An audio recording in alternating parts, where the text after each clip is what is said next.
All right, well, let's go to the other way. What's your least favorite New Orleans smell? I think we just named two of them. $550 million of their money out of their mattress in Texas and bringing it to New Orleans, Louisiana. We like those sorts of investments. And we love those sorts of investments. Welcome to the Mark Romig Show. Our featured guest today is Justin Reid, safety for the New Orleans Saints, and a South Louisiana native whose journey has come full circle.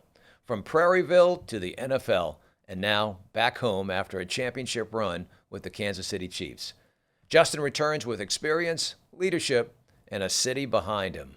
Justin, welcome to the show. What does it mean to put on a Saints jersey and play in front of people who've watched your journey from like the very beginning? Yeah, it's insane because, when you end up going through your draft process and everything else, like you kind of in some ways forget like your childhood experience of like, oh, I always wanted to grow up and play for the Saints. Like when you get drafted, you're just, want to go somewhere that's good, that you'll have a chance to make an impact on that team and play well.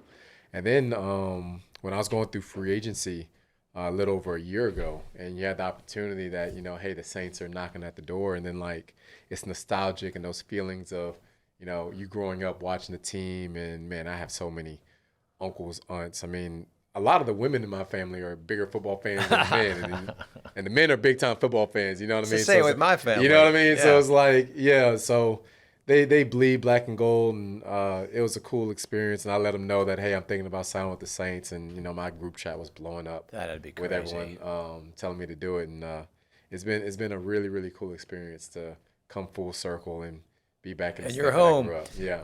You remember the very first Saints game you attended? What was that like? Yeah, actually, the very first one, it was actually when my brother was playing for the 49ers. So that was maybe the one time that I actually wasn't supporting the Saints. It was the first time I was in the Superdome. You had to pull for family. Yeah, I had to pull for family. But were you wearing black and gold? Really, at that time, I was really pulling for him. Were you wearing black and I gold? would have been fine if everyone else didn't do as well. I just wanted my brother to play well. But then, yeah, I mean, my family were big-time LSU fans, too. We went to a ton of LSU games. Yeah. And I lived closer to Baton Rouge, so it was easier to get in and get out. We'll talk about Stanford in a little while, but I know that LSU is in the family history. Mm-hmm. You had a great run in the league already. What made it the right time to come home in your mind? Yeah, a couple of things. I mean, it's just the truth of the matter. Financially, it made sense. Yeah. Then it was just situation and opportunity, right? Had a chance to come in. I knew what I was signing up for. Coach Kellen, Coach Staley was like, hey, we're in a rebuilding mode. First time head coach, first time, coaching staff. My defensive back coach was the first time safeties coach in the NFL, although he had a ton of experience at Texas. It's different shifting. And they let me know that, part of it would be building that culture, which I've always seen myself as. Everywhere I've gone, I've always seen myself as a catalyst, not only for play for myself, but to also help my teammates reach their highest and best version of themselves to play well. So it was cool to be able to come back and, bring life back into the city, knowing how much it means to Louisiana. And we turned it around a lot faster than I thought it would, to be honest with you. I thought it might have been a 2-year project. But the way that we finished last season on the upswing is really, really exciting for what we're going to go and do this year. So when you made that decision that you were going to come back or come to New Orleans, who was the first person you called? Yeah, I had the group chat. I had the group chat with all my parents, my siblings in it. Everybody got the same call at the same time? I dropped it in there at the same time. Yeah. And so, like you said, it blew up from there. I'm sure you got lots of invitations to dinners and come home. We got some. Oh yeah, got some food cooking for you. I'm never short of asking for tickets because I have like 20, 25, 30 people come to games each week. So when you were playing in Kansas City, did you get a lot of folks coming up from Louisiana? Yeah, no, not as much. I mean, maybe every third or fourth game. Yeah. Yeah, like one around the holidays, like either Christmas or Thanksgiving. Yeah. My family would come up and we'd make an experience out of it on one of those games. Some cold weather in Kansas City. Yeah. Otherwise, I was still in my time in Kansas City was my 5th through my 7th seasons here in the league. So when I played for Houston, they came a lot more because it was just a little bit closer. I-10. Yeah. Easy. Get on the road. Straight down. Get on the road. So you came from the Chiefs, and you came from that winning culture. what did you take? What lessons or habits did you bring into the Saints locker room? Yeah, a couple of things. One is, it's really not a talent thing in the NFL. Like the most talented teams, there's teams that I've played on teams that the roster was loaded. Like I tell people all the time, you know, the teams that I won Super Bowls with in Kansas City, although very talented, weren't actually the most talented rosters that I was on. Like those two first years I was with the Texans, and you had J.J. Watt and Jadeveon Clowney and DeAndre Hopkins and Will Fuller and Tyron was actually on one of those teams. Kareem Jackson, like just loaded. Whitney Merciless, Like an just all-star loaded team with you just talent. mentioned. Yeah, and then like we will kill in the regular season, and then something happens in the playoffs to where things just kind of fall apart a little bit. There's that infamous 24-0 game against Kansas City that Kansas City comes back and win en route to their first Super Bowl that season. And what I took from it, my experience in Kansas City, was that it's really about moments, right? Like my perspective on the regular season and the postseason has just shifted dramatically. Like, I'm not going to say that the regular season isn't important, because it is, but really the only thing we cared about is like we knew we were going to take care of enough business during the regular season. The only thing that mattered was the playoffs. Right. You know what I mean? Like everything was building up towards that moment. It's one and done, right? We didn't care about peaking, week 6, week 7 into the season. It was like, hey, everything we're doing is about learning and developing, and we just want to be able to hit January and be playing our best ball at that point. You know what I mean? So it's like a different mindset. Like there's a different approach to mistakes depending on where you are in the season, and like developing young guys, getting young guys reps, because it's like, hey, you're going to help us now, but what we're really going to need you is at some point in the postseason, somebody who hasn't played much during the regular season, whether he's a rotational player or whatever, we're going to need somebody to step up and make a play for us to win a game. You don't know who it's going to be, so you have to pour into everybody. You know what I mean? You take everyone under your wing, you help everyone understand the playbook, and then at some point that person's number is going to be called, and they're going to make a big time play that's going to help you win the game. So it's about that culture of unity, bringing people together, and letting guys know that, hey, no one needs to go out here and be Superman. I know everyone was the best player on each of our youth teams, high school teams, maybe even your college team too. But stay within the shell of who you are, what the personality of the offense, defense, special teams unit is. Stay within the shell of that personality, and your best is good enough. We don't need you to try and go above your best and be superhuman. Right. Whatever your best is, do your best. It'll work out. Do you think that that's what separates good teams from the championship teams? Absolutely. Absolutely. I mean, it's just being able to handle, moments and adversity. And, it's really not like, you can see it across all sports, and I've had a bunch of different perspective, having been on average teams, good teams, bad teams. Like I've kind of been across the board. The thing is, it's like, it's not when things are going good. Everyone can play when things are going good. You can really pummel the other opponent. It's when, hey, what happens when you're down 10 points? You know what I mean? Yeah. Does everything fall apart, or do you rally together? You know what I mean? And play to your strengths and stuff. So that's really where you see the difference between good teams and bad teams. Good teams find a way to come back. Bad teams falter, and the losing gets worse. Well, that brings me to leadership on the team. The past several years, you've had someone like DeMario, who has been a leader on the defense, and he's provided that spark. Here you now come in. You're a veteran, and you've got a relatively young team as well. What role do you see yourself playing, and what role do you want to play in that regard?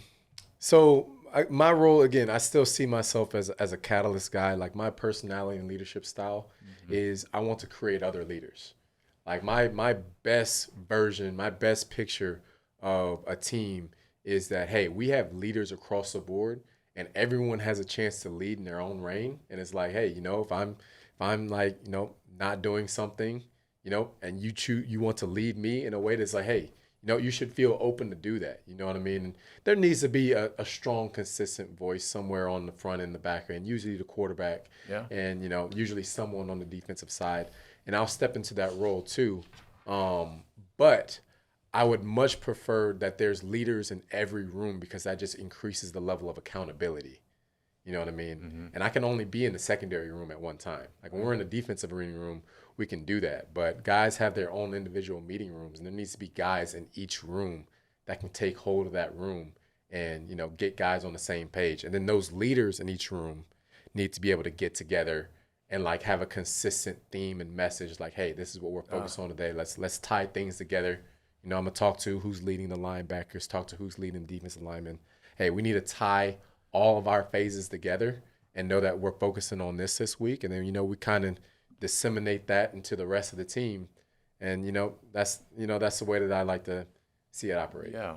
We talk about Coach Staley. You mentioned the fact that you thought it may be longer than a year or so, but you really felt like it was gelling toward the end of last season. Yeah, it happened quick. We had a bunch of young players. You ranked ninth, but, I mean, underrated as far as a lot of people thought, Yeah, absolutely. I mean, the way we just finished the season strong, you know.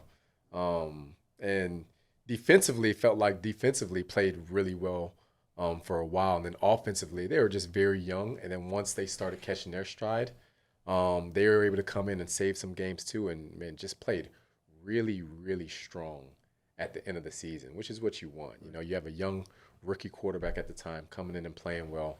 You have young guys that hit. We were in not the best salary cap situations, but Mickey found a way to make it work. Pulled in some talent, and things are looking very bright and sunny in New Orleans right now, heading into OTA starting in a couple of weeks. Yeah, we had Tyler on a couple of weeks ago, and we talked about that new spirit found amongst the fan base, and the excitement that he's bringing. I'm certainly you see that, and we're all very excited about that. Let's talk about your position, safety being one of the most cerebral positions in football. What goes through your mind pre-snap? Yeah, well, first and foremost, it's about us.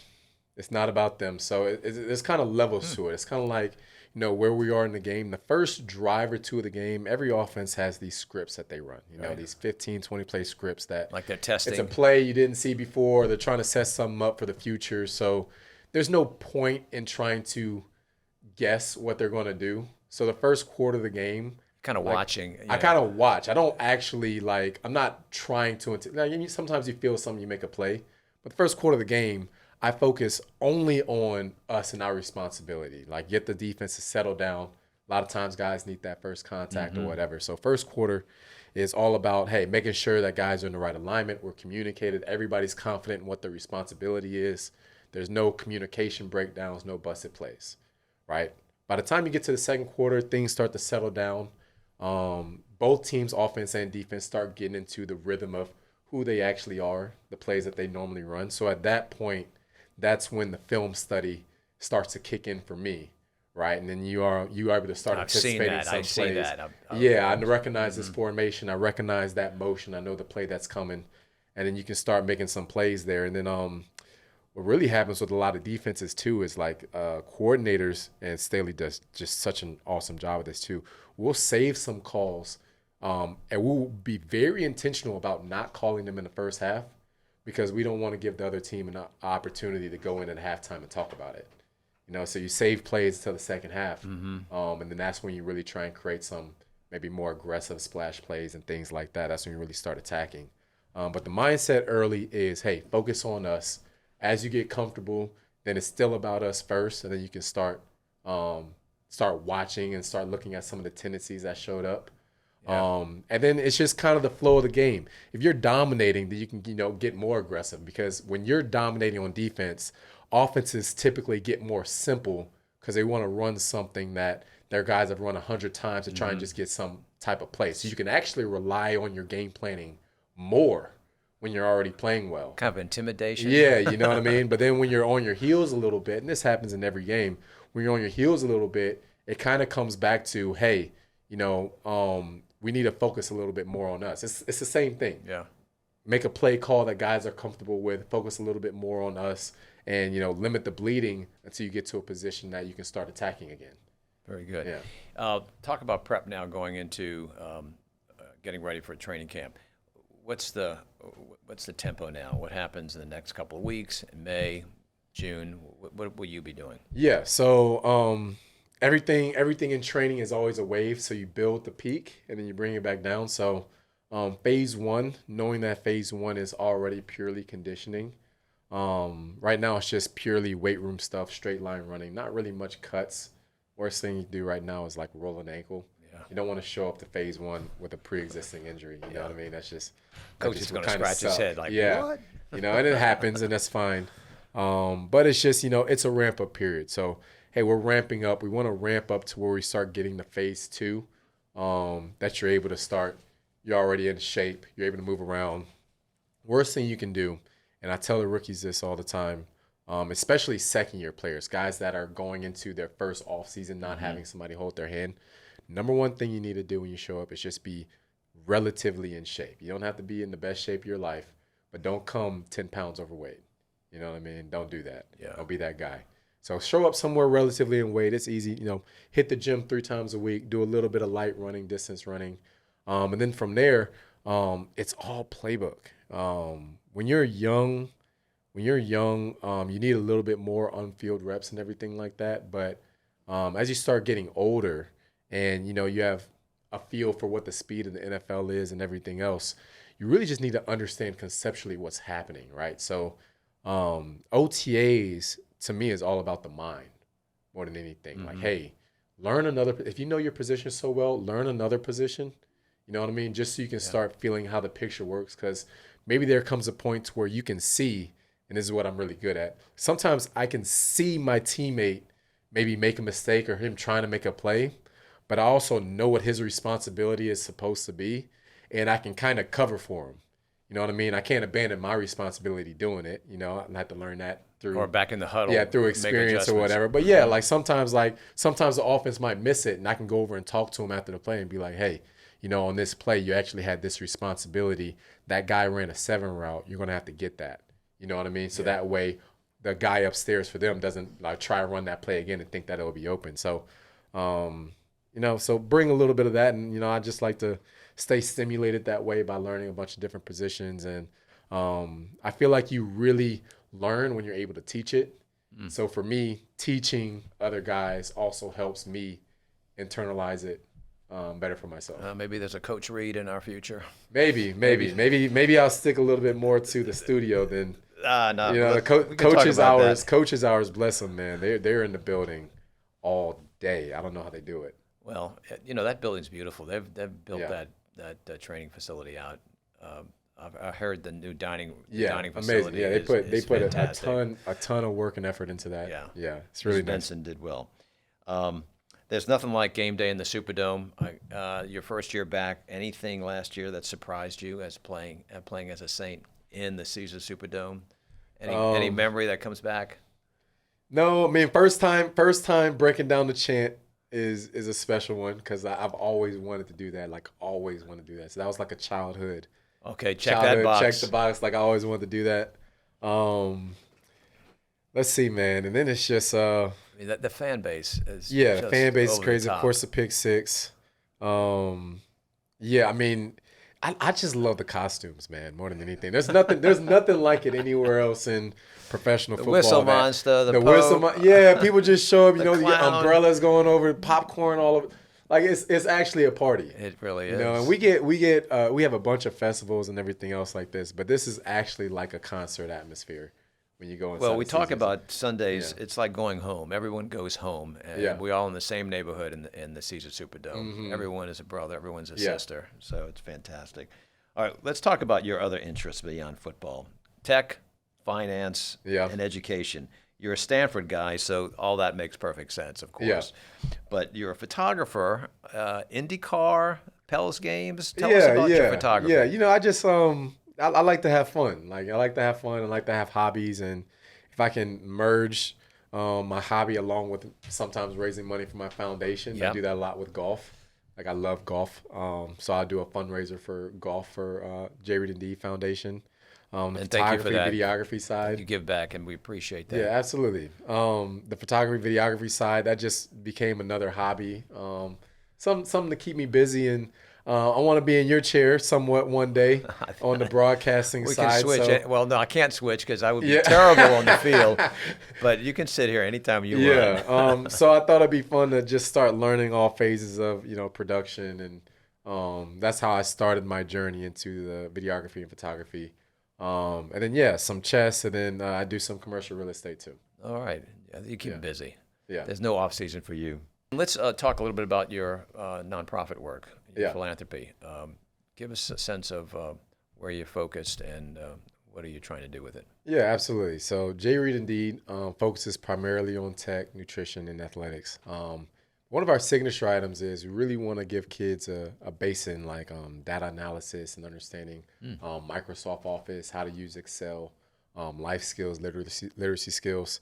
But it's kind of funny with the evolution of AI and everything. It's really changed the dynamics of how we're going about teaching and what our model is, because now it's become much more, okay, you want to have a base understanding of how to use Excel. But you also like AI is just so powerful and being able to leverage that. And I talked to one of my Stanford professors who did computer science when I was there, Professor Christopher Gregg, and I asked for his input. And I said, hey, do you think that the landscape is changing and what we should be empowering these young students with? And he was like, yeah, I 100% agree with you. It's still a little bit having a base understanding, but so much more of it is being able to communicate with AI in a sophisticated fashion that you could just have it do it for you so much faster. So the direction that we're going with the foundation is we're teaching and equipping kids how to communicate with AI to do cool things like logistic and linear and logistic regression models, which is layman's terms for basically prediction models.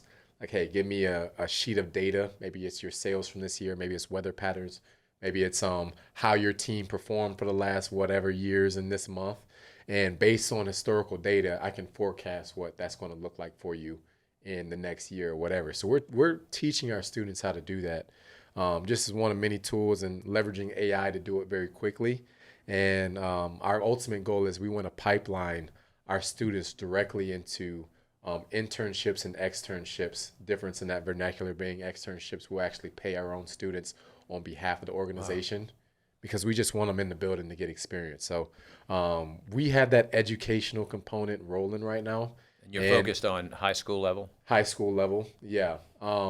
And what we're searching for right now is the right business partners that can come in and accept some of our kids and be able to give them some of that resume experience. That'll be really important. So if somebody wants to get involved in Reid Indeed, they can contact you. Yeah, multiple ways. Of course, sponsorship, volunteering, but also if you know someone or you own a business yourself and you have a space that you can have take in one of our students to give them some on-site experience, that'd be really powerful for these kids. Very good. I should connect you with Youth Force NOLA. It's a great organization that's taking the next step for people who want to look at where they're going to go beyond high school, what track they're going to follow.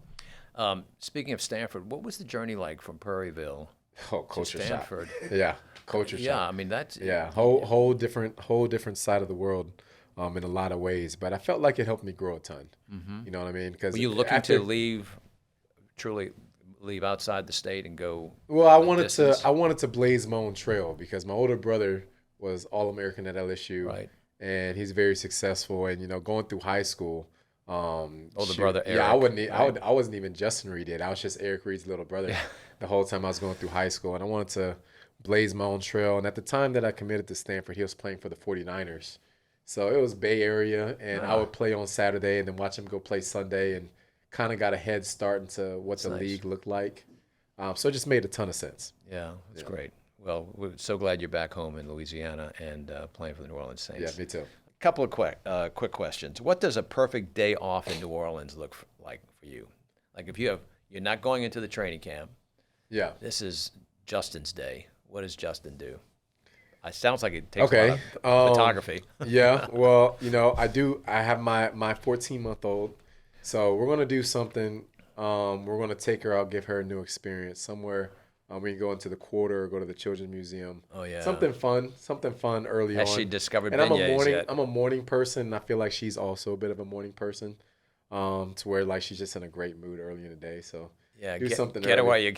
Get her while she's happy, right? And I have 2 giant schnauzers, so usually I wake up and take them to play at like 7 in the morning. Take them to play, come back by 7:30. Do something with the family in the morning. If I can come back and I have a simulator in my house, so whether that's play a quick 9 holes or play on a simulator for an hour or two, somewhere along there. I've recently started getting into wine a little bit, so we'll do something to fill up that middle of the day, whether that's going down Frenchman or into the quarter, get some food. Nice. There's a Japanese spot actually called, I'm giving them a free shout out here. This is free promotion only because they're so good. All right. Ngoni. Okay. Ngoni is fire. It's awesome experience. But there's just, you're never short of good places to go eat. Get some good food. If I could finish the night off with a smooth battle of cab, something to help me sleep at night, it'd be very nice. And then we get into training, and all that's off limits, right? Yeah. Oh, yeah, 90% of it. Yeah. 90%. Your favorite Louisiana meal when you got back home? What was that one meal you're like, okay, I'm man, home, I got to have this? Yeah, no, my mom's red beans and rice. And then she does a cornbread with it, and I crumple the cornbread into the red bean and rice to thicken it up a little bit. So that, for those that frequent Opelousas or Lake Charles, there's Billy and Ray's Boudin. There's a small corner store that's out there. Place that into the red beans and rice? No, you can eat them on side of each other. You don't mix those two together. All right. Yeah, but those two spots are my absolute go-tos every time. That's good. And you don't need to worry about having just on Mondays. You can do that red beans and rice any day, right? Yeah, like rice, anything rice or anything pasta, carbs. That works. Yeah, I tear it up. One artist that has to be on your pregame playlist. And as I understand it, the players choose the music that's being played in the Superdome while y'all are doing your pregame workout, right? Yeah. What would be, or what have you chosen?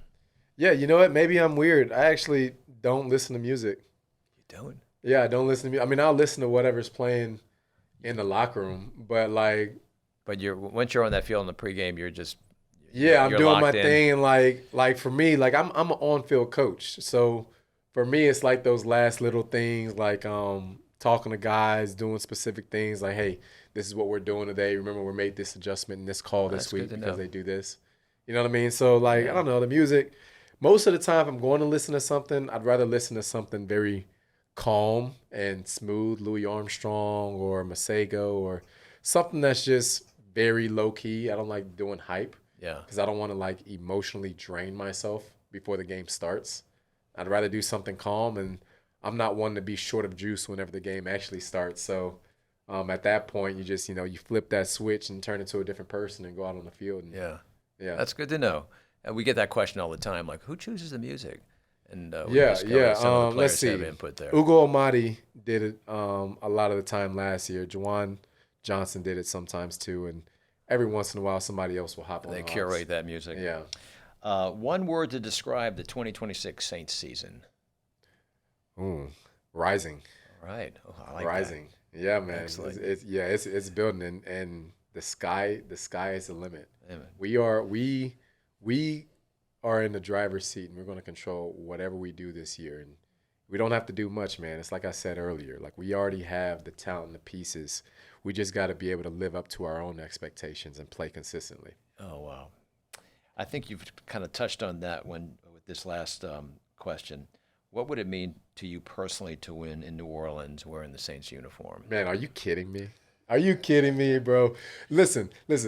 I still have a bunch of my friends have literal shrines of the first Super Bowl, like shrines in their house of that moment. And this is across the state. I mean, like, bro. Yeah. You want to see the entire city just elevate, and man, every festival, every moment. I feel like every person in here might be general to the city. Every player on the team. There's fan bases, and then you have the New Orleans fan base, and when New Orleans is winning, there's no better place on earth to be. Oh, yeah. The Sweet Monday we call them when we win on that Sunday. Yeah, man. Everyone's happy. Yeah.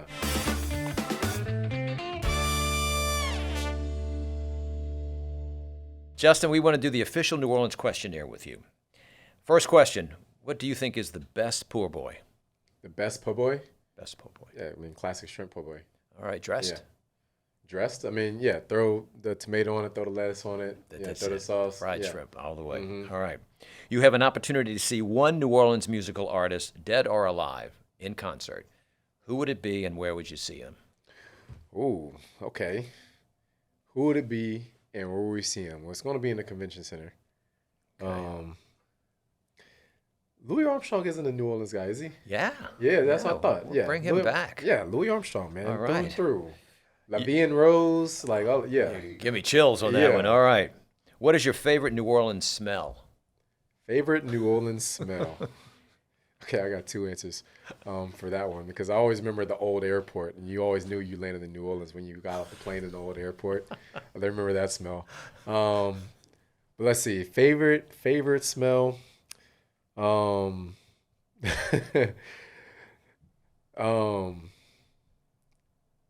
Let's see. Let's go ahead and go with a fresh king cake. Okay. Let's go ahead and go with that one. And then the other one that came to my mind too is just that very unique smell of Bourbon Street that you get. but yeah, we're gonna stick with the king cake. Do you know what it means to miss New Orleans, right? Yeah. All right. Well, let's go to the other way. What's your least favorite New Orleans smell? I think we just named two of them. All right. Mardi Gras or Jazz Fest? My birthday is February 15th. Oh, so you're a Mardi the Gras entire baby. Mardi Gras through and through. Have you ridden on a float? Yeah. I got to do that this year for the first time. That's great. Crew of Tux. That's so fun. Oh, yeah. That's an interesting one too. Yeah. With the toilet paper. That's great. Plungers, all of that. What does your Saints Mount Rushmore look like? Who would be on your Saints? Oh boy. Okay. Now that I'm on the spot, bro, kind of the names are kind of. Just four. Yeah, I know. I can't. Why am I? It's not. Marcus Colston. Okay. Yeah, I know. I couldn't remember for the life of me. I was like, bro. That's right, Colston. Yeah. Yeah, Marcus Colston, Reggie Bush, Drew Brees. Let's see. I know. I feel like I want to pick a defensive anybody? guy. I know what to say. I want to pick a defensive Justin, go guy. defense. Gosh, we had those two linebackers that like when and then I throw an asterisk with Cam and DeMario, but I feel like we're going historical right now. Go historical. Like Willie or is it Ricky Jackson? Yeah. Willie Rowe. Yeah, and he was in All Pro and everything. Like they're two. Johnson, meat, the big neck. Yeah, we're gonna go with Ricky. All right, Ricky Yeah. Chap. And when you see him again, tell him that you put him on the Mount Rushmore. What is your favorite New Orleans movie or TV series? Movie or TV series? You mean shot in New Orleans or based on New Orleans? It could be, say, based on New Orleans. That New Orleans is a character. Okay. Well, I got my daughter's 14 months, and I got so many nieces and nephews, so we're gonna go with Princess and the Frog. All right. They actually did a really good job with that too, man. Oh, it was listen, like, and of course it's and the accent and fashioned everything. after Chef Leah Chase. Yeah. The princess is Leah Chase, and it's a great story. It's a great ride too, by the way, at Disney World. Absolutely. And then, Adam Trevine is a buddy of mine too, and I know this is LSU's campus, but Louisiana. Yeah, so same acapella. thing. Yeah. That's great. Chicken or seafood gumbo? Seafood gumbo. Okay. Neutral ground or sidewalk side? Let's see. I'm gonna go neutral. Neutral ground. All Yeah. right. What's your earliest memory of visiting the French Quarter Earliest memory of visiting the French Quarter. and taking in all those smells? Actually, funny enough, it was probably Katrina. It was like in maybe a couple of months after Katrina. Like we had came down and went and just saw everything. That's my earliest, and I still remember seeing some of the water lines on the buildings and stuff. Yeah. All right, here's one. Dead or alive, who is the one person you'd like to take to lunch, and where would you take them? Dead or alive, one person to take to lunch, and where would I take them? Is this still New Orleans culture? This is Really could be anyone, your family, it could be a celebrity, it could be a hero, it could be historical figure. Let's see. That's a really good. Because I'm kind of conflicted between doing a sports icon like Sean Taylor, which you're definitely not going wrong with that one. But also like Dwayne Johnson too. I love the way that he has built up his career, especially on the media space and everything else. So It'd be somewhere a great between those guys. conversation. Where would you go? Where would you take them? Where would I go? Let's see. Maybe French Laundry in Napa. Very nice. A long lunch or dinner. I'm a little bit more of daytime energy, so I'll probably do lunch. Good. Yeah. What is your favorite New Orleans song? Either a song by a New Orleans artist or a song about New Orleans. There you go, La Vie en Rose. Okay, you got Louis Armstrong there. What is the one New Orleans food item you can't live without? New Orleans food item. New Orleans food item. The red beans got to be the way that my mom does it. But let's see what else we got. I love the Ndoulie sausage and everything that is put in. Let's go dirty rice. Dirty rice. Final answer. Very good. Yeah. All right, here's one. You've been out of town for a month. You're flying back into the city. You're going to hop into a ride share or a taxi, and you decide to have a drink. Yeah. What would you be drinking, and where would you find that drink? If we're in a car, let's just go ahead. You're not driving. Yeah. Isn't like New Orleans the only place where you have to drive through daiquiris? I think so. And yes, Yeah, I know you get a straw. we want to say, yeah, you know what I mean? It's technically closed because the Technically paper is closed, on it. right. Yeah. I'm not a huge daiquiri guy. I'd probably be a margarita. Okay. But, if we're on our way. You got a favorite bar? Favorite bar? One of many favorite bars. No, not really. There's that one. What hotel is this? Oh, the Windsor Court, the Polo Club at the Windsor Court on the second floor. Maybe. Yeah. That's Yeah. a good place for a Yeah. drink. Yeah, I'll take that. All right. Last question. 5 words or less. Why do you love New Orleans? Okay. People, food, culture, football.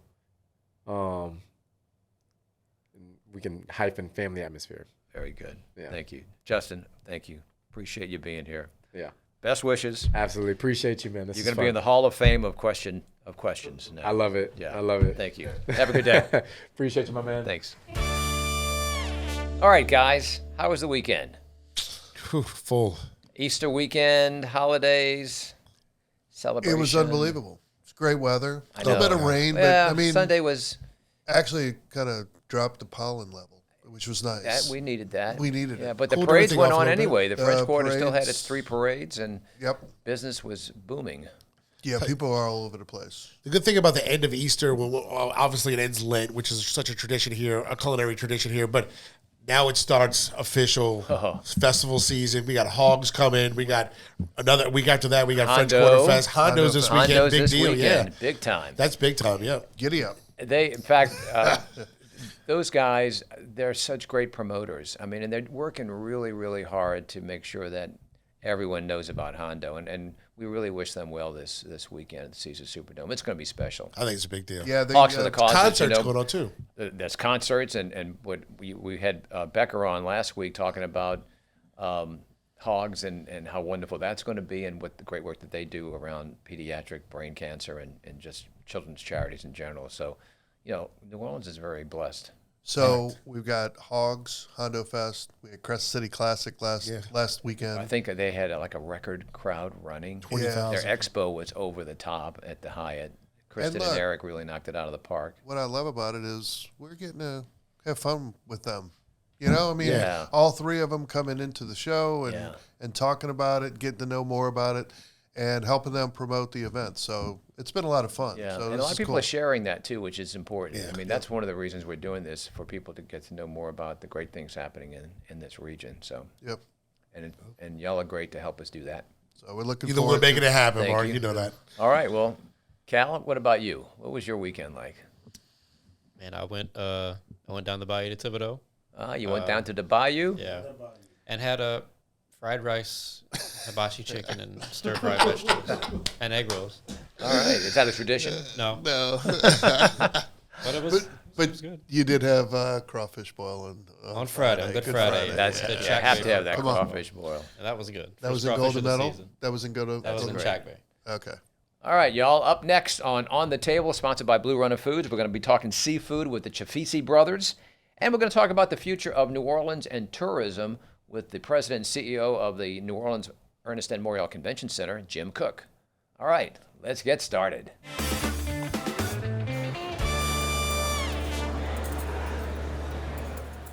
It's time for On the Table, brought to you by Blue Runner Foods, proudly serving up authentic Louisiana flavor for generations.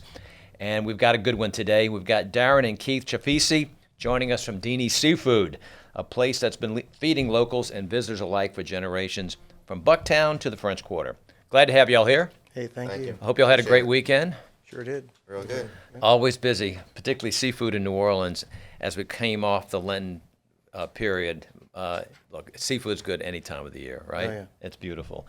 I got to ask you, Deanie's isn't just a restaurant. It's sort of it's an institution in New Orleans, and your family's been involved since 1982, Right. I believe. Yes. And it's just part of the city and part of the region. What does it mean to y'all personally to be involved like that?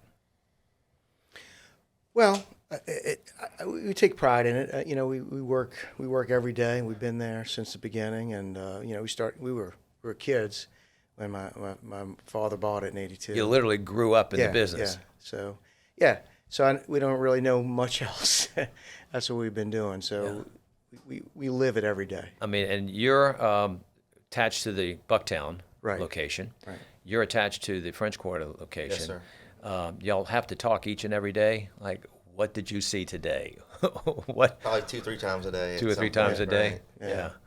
And just having that camaraderie that y'all two have that responsibility of carrying on this family business. What does that feel like to you?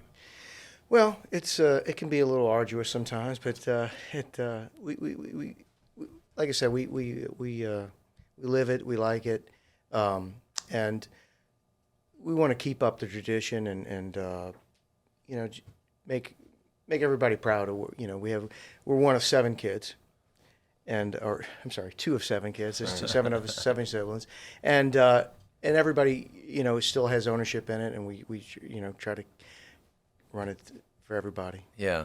So somebody coming to Deanie's for the very first time, hard to believe, but say they're a visitor into town, they're coming to Deanie's. What do they experience? What's that seafood platter looking like for them? Because that is like the iconic dish. Yes. Because it's got everything. Well, I would say that most people are amazed by the size, and so that they come for that. But then, I think they are stunned by the size, but then they see the quality and they, all the variety that's on there. You got the shrimp, you got the catfish, you got the oysters, just soft shell crab, the crawfish balls. There's just all that variety on there, and I just think it gives you a taste of everything. It's very generous. Yeah, and it gives you a taste of everything that we have to offer, each type of seafood. Yeah. Personnel is so important in a restaurant, and you visit your 2 establishments and you have faces that people will see over and over and over again because you have some really great servers. And at back of the house, talk to us about the talent that you have around you. Well, I think that's really important because we have employees that have been with us 20, 30 years, and they have clientele, so that you want staff that have people come to see them and make them feel at home. And if you don't have that, then it's, you'll get that chain feel or whatever. But, when you come to Deanie's, it's, your customers, they know you, they feel welcome. And so if you can keep employees, and it shows the customer that, hey, these people have been here, this must be a pretty good place. I'm seeing the same faces every time coming in here. And they know me by name, and vice versa. I mean, it's a very warm feeling. And I know, Keith, in the French Quarter, you're probably seeing maybe a larger portion of visitors, perhaps? Absolutely, absolutely. I know you get locals. I do. I get my fair share of locals, but obviously it's mostly tourists. But to his point, I'll get customers that come in and might be a year, it could be 6 months when they come back and say, where's such and such, the bartender? That's who I want us to wait. Or they come back just for them. Like I got a couple from San Antonio that come in twice a year to sit at the bar just to hang out at the bar with the bartenders. That's amazing. Yeah. That's amazing. Let's talk about Bucktown for a moment. It's history. It was a fishing village right on the outskirts of the city of New Orleans, right there on the inlet. How has that neighborhood shaped the identity of Deanie's? Well, it really is. It brought Deanie's to everybody's attention. It's what Bucktown was, although I guess the whole complexion of the neighborhood changed after Katrina. It doesn't look like it used to be, and we have a lot of pictures on the wall showing what it used to be before that. But that's what we try to keep alive. Is that we want to serve the local seafood, the shrimp, the oysters, and all that people used to fish around. Come off the lake, and that's what we want. The freshest of seafood. Yeah. That's what we want to provide. I think of the Lake Pontchartrain crab that you could get in abundance in the old days back on West End Park, and that atmosphere was just so special for our families. And that's one of crab's funny when you have a lot of them, and people will come in. It's one of the few places you can come in and eat some boiled crabs, get a dozen or whatever, and sit down and eat. Where as at the French Quarter location, a lot of tourists wouldn't even know what to do with that. Keith, you get a lot of questions like, okay, where do I start? Well, in the beginning, I used to carry the boiled crabs, and now I don't carry them as much because I either have to wind up eating them, or I'm breaking up number one crabs and putting them in gumbo so I wouldn't lose them. Right. Because the out of town, right, exactly, they wouldn't know how to handle it. Do you give them the pick? And I got to say that my mom, who's 94 years old, and she's very proud of her age, she's probably one of the best crab pickers I've ever met, because she used that little tool that pulled out the crab meat. I mean, it had a sharp edge to it. Right, Yeah. right. I mean, I'm sure if you'd probably give that to a visitor, and they're like, okay, what do I do with this? Well, we give them the crab. What do you call it? The crab. The cracker. The not cracker. The picks. Right. Yeah. Give them the cracker. And go for it. Yeah, exactly. Let alone they got to teach them how to do the crawfish and You got to teach everybody. How to do Crawfish is a little right. easier, but Easier, but That- you still got to teach that, them. that's right. amazing. Was there a moment for both of you when it hit you that this is bigger than us? This is part of New Orleans. I mean, you carry on such a tradition. I don't mean to put that responsibility on your shoulder, but I'm sure you get the question. This is bigger than us. Well, I guess that I would say that we have a responsibility to keep that, to keep the name up there, and we don't want to like have somebody have an experience that is less than the name is worth or what they expect. So it's a responsibility. Yeah. So you're building history. You've got family involved. What's it like for the next generation coming along in your group? Well, I hope there's a next generation. His son is actually getting ready to go to culinary school, and hopefully shipping him out in 3 months. It's culinary school. Correct. Very good. Yeah. So hopefully, somebody, because we're getting a little old to doing this. Let's talk about the seafood product itself. What do you see coming into the restaurant that you're serving these days? The most asked items besides the seafood platter. What else are people looking for? Most, crawfish is always the people waiting for the next season. When it's out of season, but they always want fresh redfish or fresh speckled trout, and that's what we try to get as much as possible, because it is in Louisiana. Those are now game fish, so you have to you can find some farm raised ones, or you can get them from like Mississippi or something. But it's just trying to keep the best fresh local seafood you can get. Yeah. Same thing with you, Keith, the French Quarter. Gumbo. Really? And we have a dish called black and redfish, and we top it with etouffee. That's probably my biggest two sellers. Wow. Yeah. I mean, we saw a fair share. You were asking about the giant platters, but he does more of those at his location because of the local people, whereas the out-of-towners or the tourists, they all want to try the gumbo, and they all want the black and redfish. That's my two biggest sellers. I got to ask you, though, the gumbo, seafood, chicken andouille, what do you get? As far as movement? Yeah.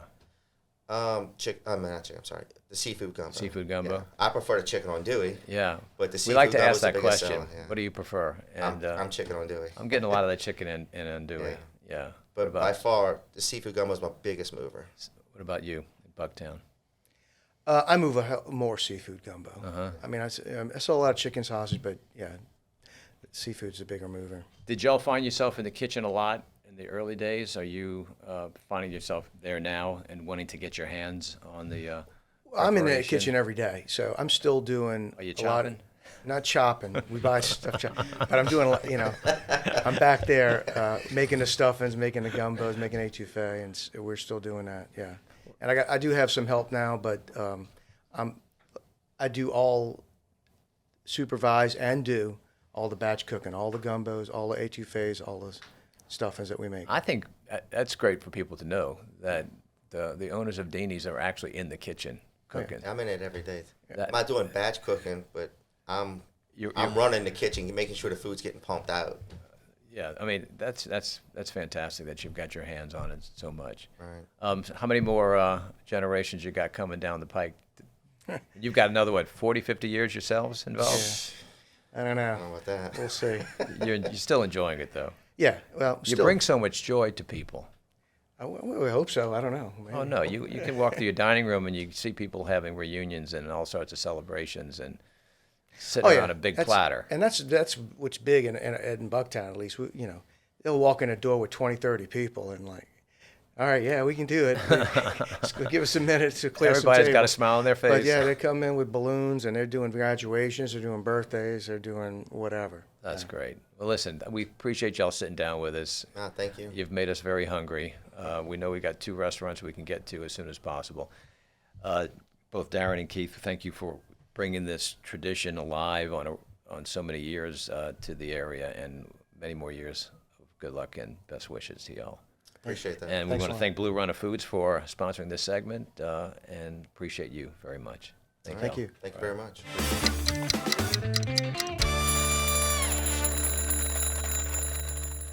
Joining us now is Jim Cook, President and CEO of the New Orleans Ernest N. Morial Convention Center. After a long career in hospitality, leading the Sheraton New Orleans Hotel, he's now helping to shape the future of tourism and major events in our city. Jim, welcome to the show. Thank you, Mark. I'm excited to be here. It's good to see you.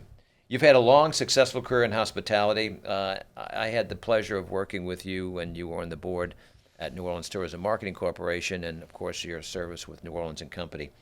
But I got to ask you, what excites you most about leading the convention center right now? I think for me, when I was leading the team at the Sheraton and involved in boards and organizations in our industry, I felt like I was able to have an impact on, the 450 people that work for us at the Sheraton, and then, the maybe 1,000 or so that touch the work in that building. Right. Now I have the ability to not only touch the employees of the convention center, but our entire industry. And I feel that in a very positive way, that I can now be a part of helping to shape the future and, frankly, bringing people to work across the city. Yeah, it's true. Hospitality industry provides that gratification for people who are in the business. You're of service and you're influencing people's feelings about the city on a daily basis, as you did at the hotel with all the associations and groups that came through the hotel and visitors. Many visitors I know, particularly for the Jazz Fest, because it's been the headquarters property for many years, as going into the past. But now with the convention center, we talk about the impact that it now has on the entire economy. The Sheraton had an impact on the economy, but the convention center, talk about that as the economic engine that it is. When you think about the vision of Mayor Ernest N. Dutch Morial, at the conclusion of the World's Fair, and he's contemplating what happens with the Louisiana Pavilion, and he had a vision for this concept that New Orleans needs a convention center. And this was in 1984. And what an incredible vision to think about conventions as an economic engine for our entire city. And now with 3 phases added on, to date, over $93 billion in economic impact. Amazing. And you think of literally the tens of thousands of lives, potentially even hundreds of thousands of lives impacted by the vision that he had then. And we've continued to prove his vision true as we bring people to work all over the city. Yeah.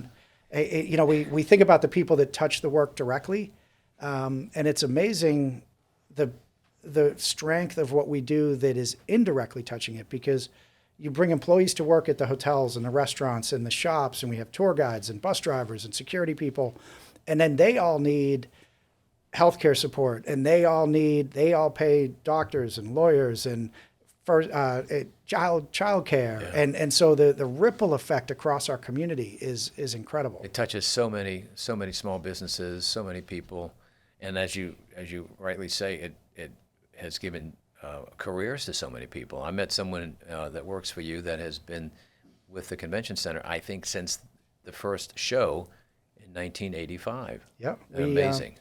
We actually have a couple of employees that work the World's Fair and ended up becoming first employees at the convention center. That's right, because the convention center, it was built around the fair, was built for the fair, but with the, as you say, for the express purpose to become the future of New Orleans convention hosting. That's right. Amazing. Let's go back to the Sheraton for a moment. How did you find that experience set you up for this role that you now have? The great thing about my experience at the Sheraton is that I have a sense of the hospitality landscape and the eco-structure of hospitality in New Orleans. I have connections with folks on all different elements of that I formed as part of my role. And I know many of the customers because we worked with many of the same customers. And so I understand what's important to them. I understand why they make selections. And I'm able to partner with my team. And it really is just a matter of scale. I laughed the other day because I said, well, we have a group of just 3,000 coming in. And I said, I used to say that when it was 200 people at the Sheraton. Now it's just 3,000. I was about to ask you, what's the difference between the two? I think you just answered I think scale numbers. Scale is clearly a big difference. When a major convention comes to town, what does that really mean for local businesses? Plopping themselves in the middle of the convention center, but it probably also has impact on hotels and restaurants outside of that too, right? It absolutely does. In fact, we just wrapped up a convention that was about 18,000 people. And so these were all cardiac experts, doctors, academics, et cetera. And they had activity in the convention center during the day. So they needed hotel rooms, places to stay. Many of the vendors that are in the trade show wanted to host events off-site. And so they rented venues off-site and brought people to work at those venues. Right. They needed transportation because they were coming from hotels across the downtown area. And so we had, I think, about 12 or 14 buses running at all times. We had the security teams it takes to secure all of the aspects of their meeting, the production teams that it takes. I think just the setup was over 500 people involved in just setting the room before the customers got there. Amazing. And so then you add in the restaurants that they eat at, the shops that they go to, the museums that they visit, and hopefully in that experience coming purposely for a convention, they decide that this is a great city to bring their family to and come back for a leisure visit. And Stephanie Turner and Walt Lachey have spoken to this before as well. When you have these large groups, particularly scientific groups, whether it's cardiology, pediatrics, psychiatry, they're also presenting papers, and they're making history. They're making science, and that's important. It's all coming out of New Orleans. There's a lot of business that goes along with that's this. right. In fact, I walked a couple of the team members from G&O Inc. through while they were setting up and showed them the diversity of companies that were represented in that trade show. And to your point, the portion of the show that was showing academic papers was actually a full hall, so over 100,000 square feet of cutting-edge academic papers being presented during the show. I mean, when we bring these conferences in, typically these are the best of the best in that field, in the world, coming to the city and convening purposely to learn from each other and propel the work forward. Right, and you said it, in the world. I mean, we have delegates coming from across the globe into New Orleans for these important meetings. That's absolutely right. Yeah. So what trends are you seeing right now in the convention and meetings business? We went through COVID, meetings got smaller, they got more remote, people were Zooming in, but are you seeing that flip a little bit more and people are wanting to convene personally? Yes, there's absolutely, while many are still continuing with some hybrid components, there is a clear understanding in our industry that business gets done face to face because you want to do business with people who you trust and who you understand. And the best way to accomplish that is face to face. And we are seeing that as a trend. You know, from a convention center standpoint, it's there was a period while we were growing and adding phases to the convention center where bigger was better. And now there's a dynamic in play where it's not only bigger, right? And depending on the size of the event, they need specific sizes to meet their needs. But once that's met, you move into better is better. And what else am I getting in my experience? What's the physical condition of the space my attendee will be in? Will it meet their needs? And then what's the experience outside the building that my attendee will experience? And will that meet their needs compared to what they can find elsewhere? And that's been a big part of the strategic work we've been doing relative to what's next at the convention center. Well, speak to that because we're talking about competition. Other cities have read our playbook. They're trying to up us on everything. The convention center is going through a major retrofit, a major renovation. Speak to that and how it affects why people would want to come meet in our building instead of another building. The first component of our renovation, which began about 3 years ago, was about $560 million. And the idea behind that was to take the areas where the attendees touch and feel and experience and make sure that's the best that it can be. And so we focused on our lobby areas, our meeting space, but also we focused on the things that impact the total experience. So is the HVAC working the way we need it to so that the temperatures can be maintained, controlled, and adjusted? Because remember, some of the equipment in our convention center dates back to when we started in phase one over 40 years ago. And so we've continued, as we've done this renovation, we've been thoughtful about what's behind the wall, what's visible to the customer, and then also how does the customer interact with that space. And so in our meeting spaces where we have common areas, we're adding some thoughtful seating that creates spaces to sit and meet ad hoc. Because again, face-to-face is where business gets done, and we're providing those opportunities. If somebody needs to duck away to make a phone call, they can do it. And now we're also in the middle of a public art process or an art program using local artists. We have over $2 million that we anticipate spending to bring the art of local artisans into the center so that people have a sense of where they are. Because when people are in New Orleans, we want them to know they're in New Orleans and not some convention center anywhere. Well, I know how important the environment is for a delegate or attendee for whatever reason they're there. They also are in a neighborhood, a very important neighborhood, the Warehouse District, and just upriver from the facility itself. Y'all have taken that on very responsibly, I might add, and talk to us about what's happening in the neighborhood around the convention center. Sure. So, as you said, historically we've been part of the CBD, part of the Warehouse District, and we're in the Lower Garden District, but you don't feel that because much of what surrounds us is parking and open space. The 39 acres that represent the new River District that's in development now will bring us to the Lower Garden District, bring the Lower Garden District through to us, and hopefully long-term there's a vision to be able to open the river on this end of the convention center to our neighbors in the Lower Garden District, which they have not had in way too long. Yeah. And then we have a very important project happening right across the street from the convention center on Convention Center Boulevard. It is the promise of headquarters property, which has long been coming and long been needed. Talk to us about the Omni Headquarters Hotel and the importance of that. Sure. For well over a decade, we've been hearing from our customers that the one thing that is making us less competitive is the lack of large convention center hotels directly adjacent or headquartered to the convention center.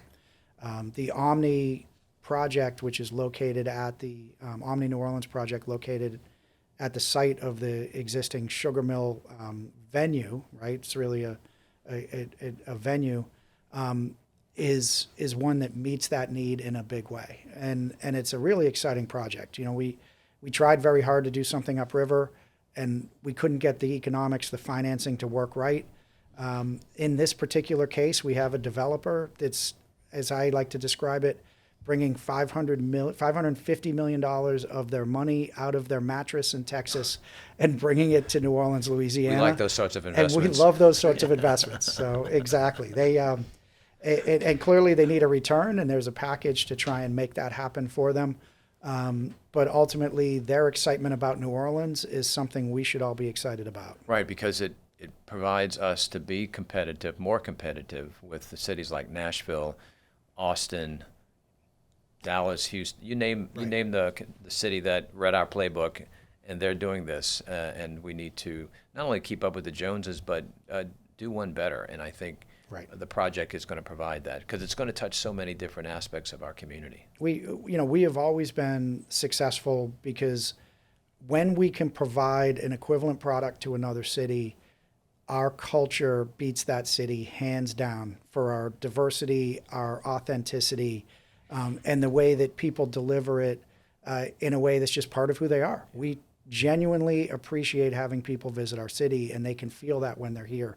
And that's something that's really hard to replicate. And so our ability to continue to ensure that the other items we provide that other cities do, like hotel inventory, like the diversity of our restaurant scene, the culture that they experience, all of those elements, the quality of the convention center itself, are critical for us to stay competitive, because cities that we never saw on our radar are now on our customers' radar as options.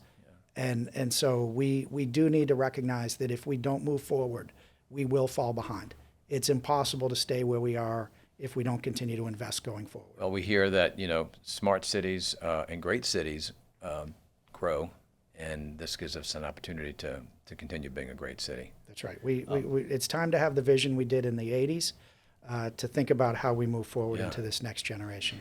Hospitality is all about people. What's a moment in your career that really stuck with you?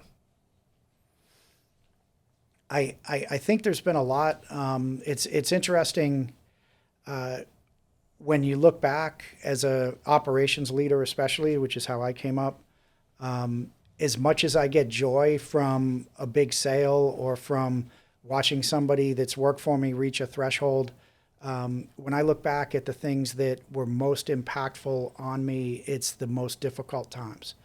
And we sort of have no lack of diversity in the things that we face in hospitality, but seeing a team, whether it's even what feels difficult at the moment, like we need to take a ballroom and make it go from a meeting for 1,000 people set classroom style, and we have 45 minutes to make it into a dinner where they'll be doing an award ceremony with tablecloths and it's all hands on deck and everybody makes it happen. Like, to me, those have always been the most fulfilling opportunities.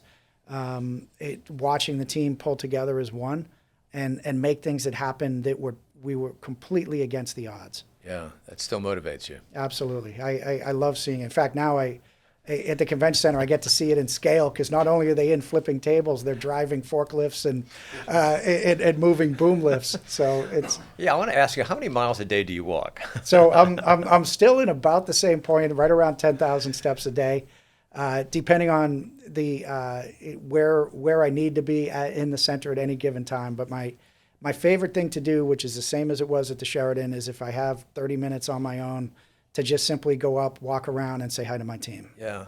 Do they give you a little scooter at least? No, I have not leaned in on any of those You're yet. not doing that. All right.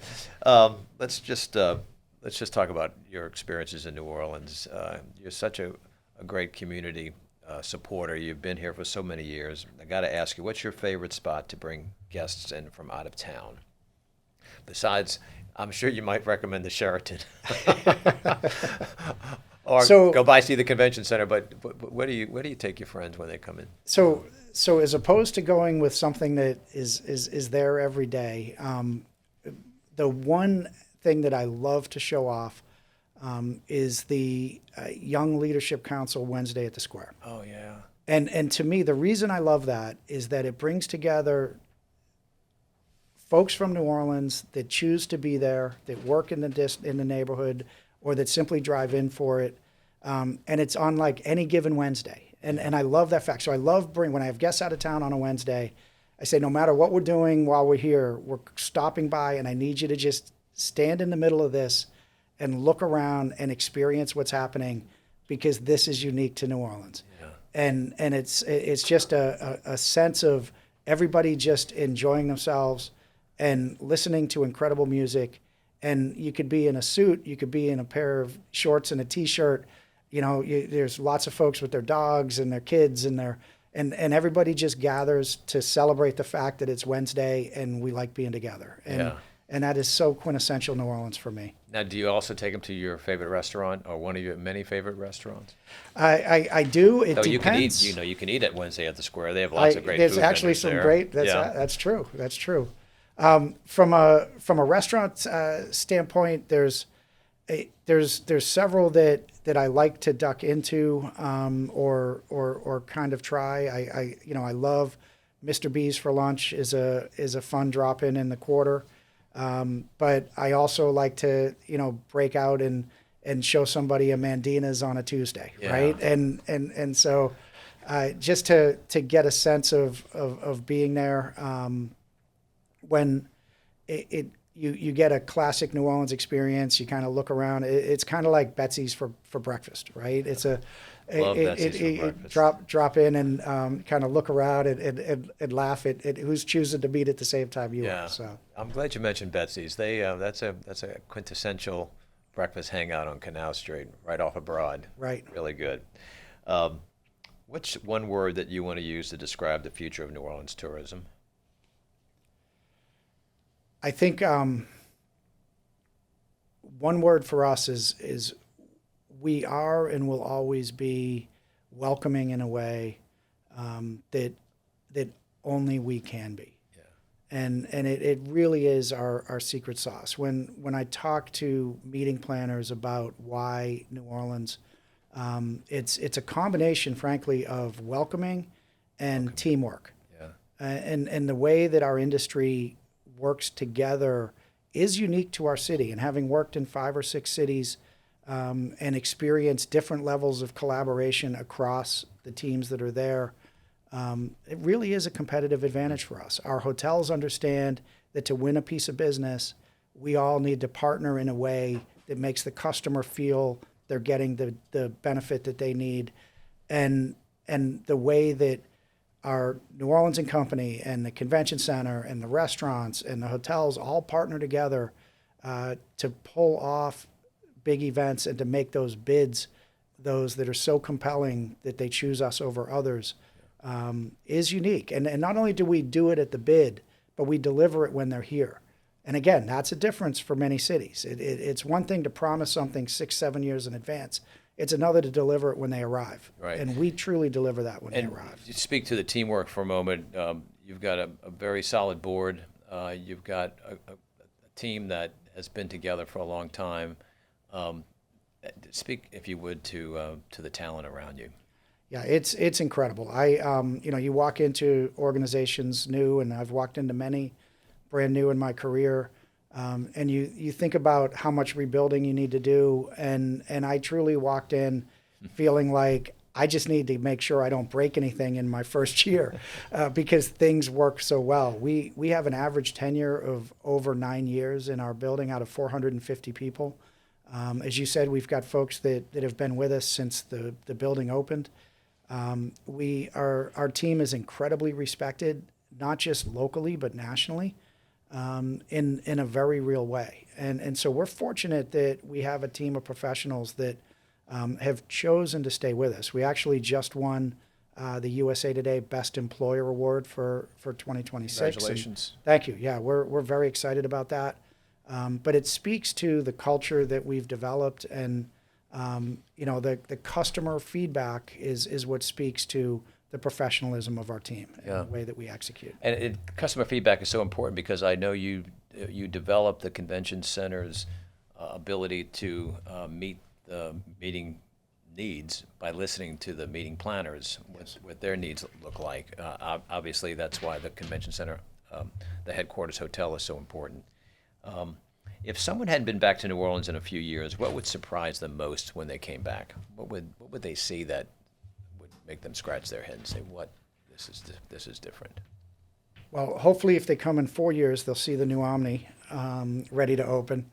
And that is an interesting piece, right? I mean, if you think landscape-wise, we've really not changed our landscape much. One of the things that is different, which is launching this week, is the expansion of the park along the river to where we now have 2 miles of contiguous river space. And hopefully, as I said, in a few years, we begin to think about how we open up the river on the other end of the convention center, and are able to do it both. So I think those are truly dramatic changes. And within a couple of years, as you walk outside of the convention center, you'll see our new exterior coming up and what that could look like. I really think we are poised to see what could be a generational change in the whole customer experience along the convention center campus within the next 4 years, which will be fantastic for the city. Jim, it's been said so many times that the convention center is such an economic engine, and I know those words sometimes are used maybe too often, but you cannot get over the fact that that meaning is so important to this community and really to the state of Louisiana. So thank you for taking over the helm and leading the way, and for the great things that are ahead for the community with your leadership. Thanks for being with us. We appreciate you spending time with us, and continued best wishes. Thank you, Mark. I'm proud to be with the team at the convention center and eager to see all that we can produce together as a city over the next few years. So all right, as we say, onward. Onward, right. Thank you.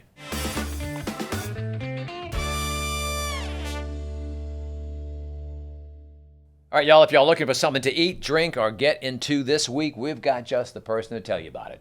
Here's April Dupree with This Week in New Orleans. Thanks so much, Mark. Here's where to eat, drink, and play this week in New Orleans. One of the most anticipated food events of the spring is back. Hogs for the Cause returns Friday through Saturday at the UNO Lakefront Festival grounds, where more than 90 teams battle it out to be crowned barbecue pork grand champion.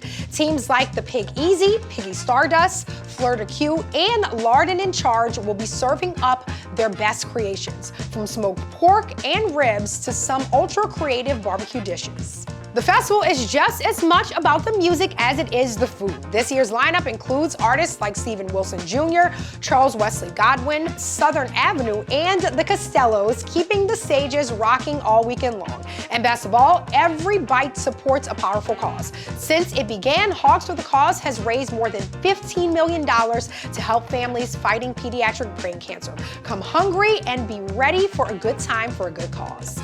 If you're looking for a great midweek night out, head on over to Aretha Castle Haley Boulevard on Wednesday.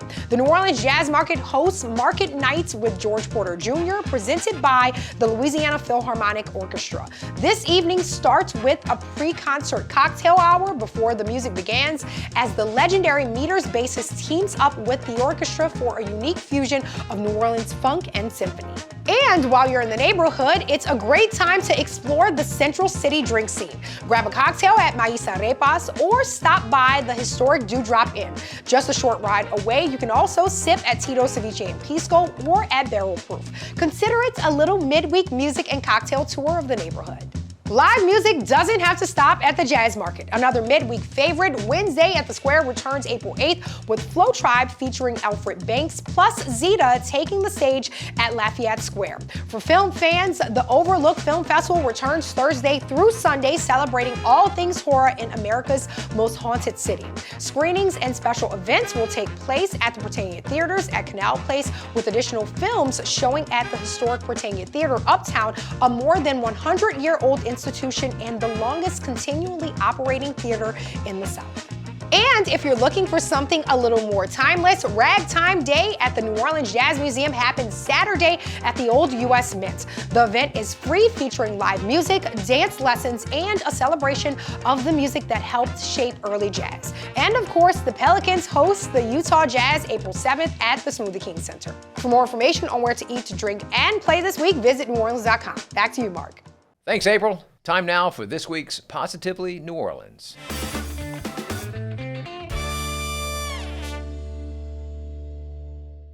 In cities that compete on a global stage, investment isn't an option, it's essential. And in New Orleans, the development of the Omni Headquarters Hotel at the New Orleans Ernest N. Morial Convention Center represents exactly that kind of forward-looking investment. This project will be more than just a building. It's about opportunity for the city, for our citizens, and for our future. From day one, it will create hundreds of construction jobs, putting people to work and driving economic activity across our region. And once it's scheduled to open in 2030, it will support long-term careers in hospitality, management, and service, jobs that sustain families and strengthen our local economy. But the impact doesn't stop there. For years, New Orleans has been one of the most desirable destinations in the world for meetings and conventions, yet too often we've had to turn away business because we simply didn't have the hotel inventory connected to our convention center to compete with other major cities. The Omni Headquarters Hotel will change that. It will allow us to book larger conventions, host multiple events simultaneously, and keep visitors closer to the heart of our city, benefiting our restaurants, our retail, our attractions, and our small businesses. And with that increased capacity will come something even bigger.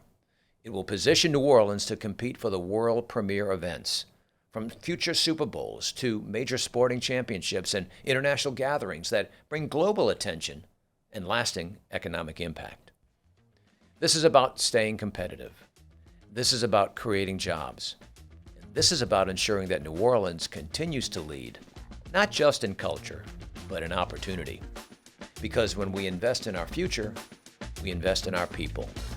And that's positively New Orleans. That's our show for this week. Thanks to our incredible guests and to all of you for watching and listening. And a special thanks to our sponsors, Blue Runner Foods, New Orleans & Company, our friends at Visit the North Shore, and their podcast, All the Waves. Go check it out. And don't forget to subscribe and hit that notification bell for all of our new videos. We'll see you next week.